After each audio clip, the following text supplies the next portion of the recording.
Olá, bom dia.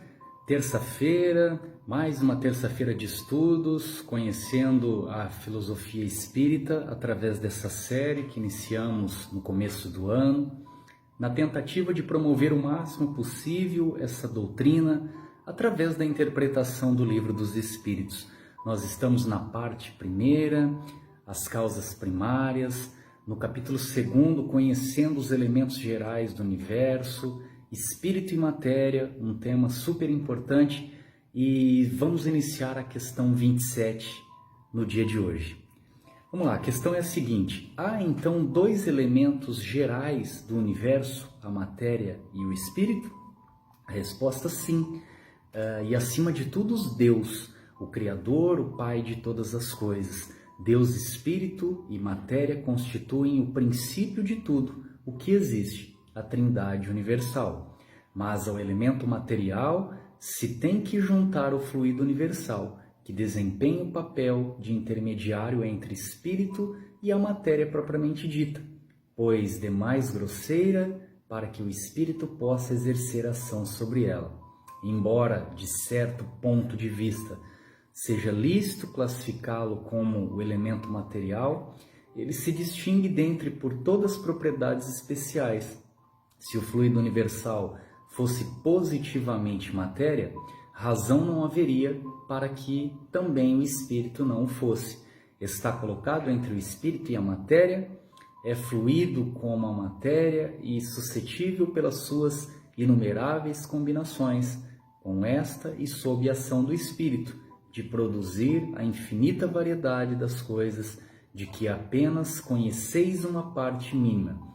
Esse fluido universal, ou primitivo, ou elementar, sendo o agente de que o espírito se utiliza, é o princípio sem o qual a matéria estaria em perpétuo estado de divisão e nunca adquiriria as qualidades que a gravidade lhe dá. Ainda a pergunta é desmembrada no tópico A, que diz o seguinte: esse fluido será o que designamos pelo nome de eletricidade? Dissemos que ele é suscetível de inúmeras combinações. O que chamais fluido elétrico, fluido magnético, são modificações do fluido universal, que não é propriamente falando senão matéria mais perfeita, mais sutil e que se pode considerar independente. É uma questão longa, é um questionamento longo feito pelo Allan Kardec aos espíritos, e muitas coisas poderemos falar no vídeo de hoje. Vamos então às nossas reflexões. A filosofia espírita é um assunto hiperfísico que enche a atmosfera de encantos e de esperança. A maior beleza dessa literatura é que ela nunca para no tempo nem no espaço.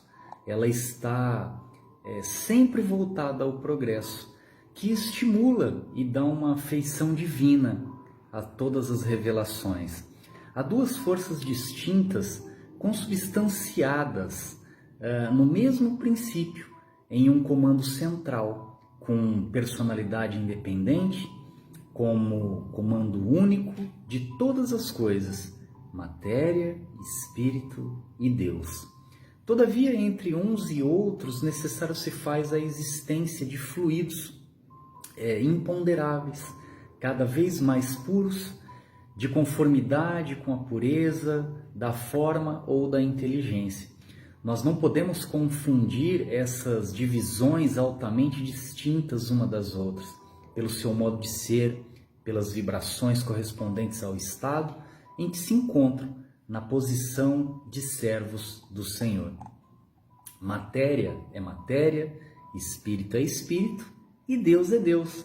Porém, a matéria vem do espírito e o espírito vem de Deus. Certos pormenores que desconhecemos mais tarde nos serão revelados quando a nossa evolução comportar tais segredos na gravação das nossas necessidades.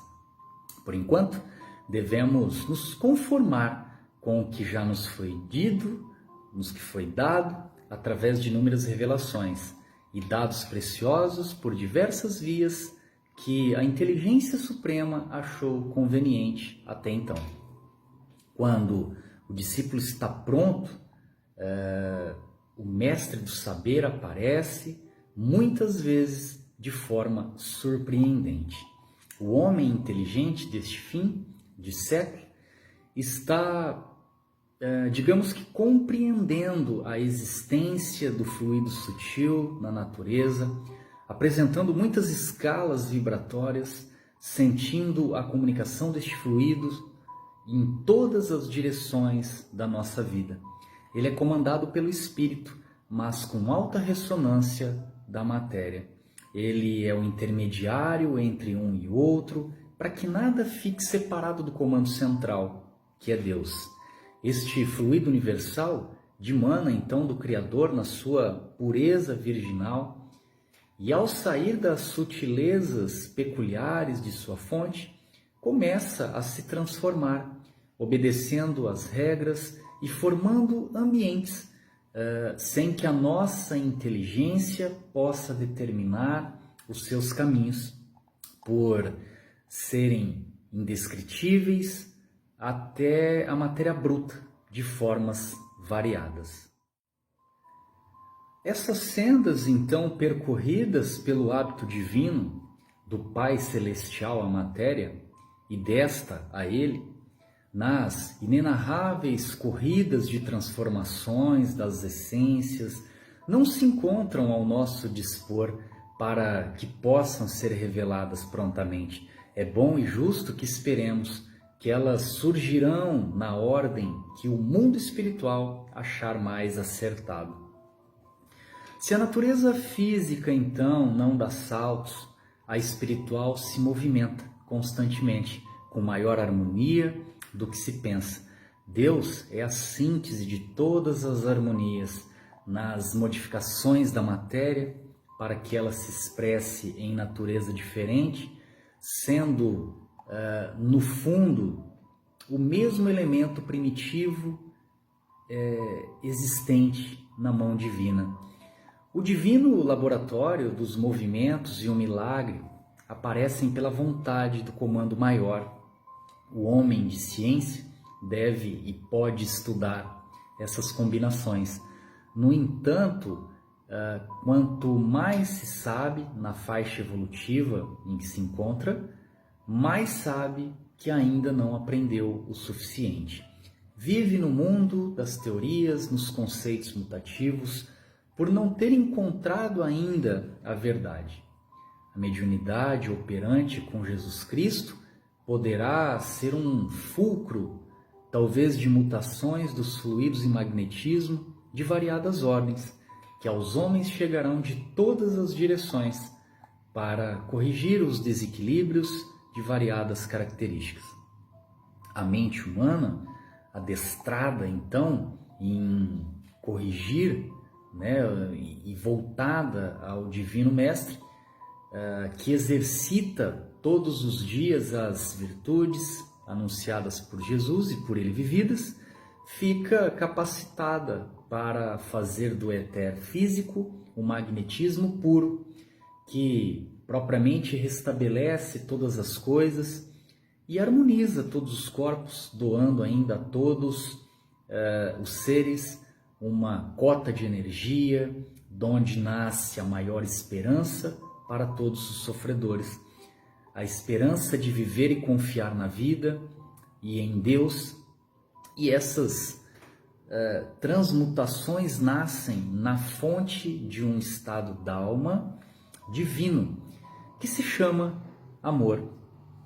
A matéria e o espírito, então, são como que um corpo onde se move o comando divino na sua maior expressão de ser o que é. Essas foram as nossas reflexões. É um tema que tentamos desmembrar em vista dos questionamentos de Kardec. Eu espero que possa ter contribuído em mais um dia de estudos. Desejo a você uma excelente semana, uma excelente terça-feira de superações, de realizações. Se porventura vierem as dificuldades, que tenhamos o discernimento e a sabedoria para superarmos da melhor forma possível, sempre empregando os conceitos e as teses das filosofias e da filosofia espírita. Grande abraço a todos e até o próximo encontro.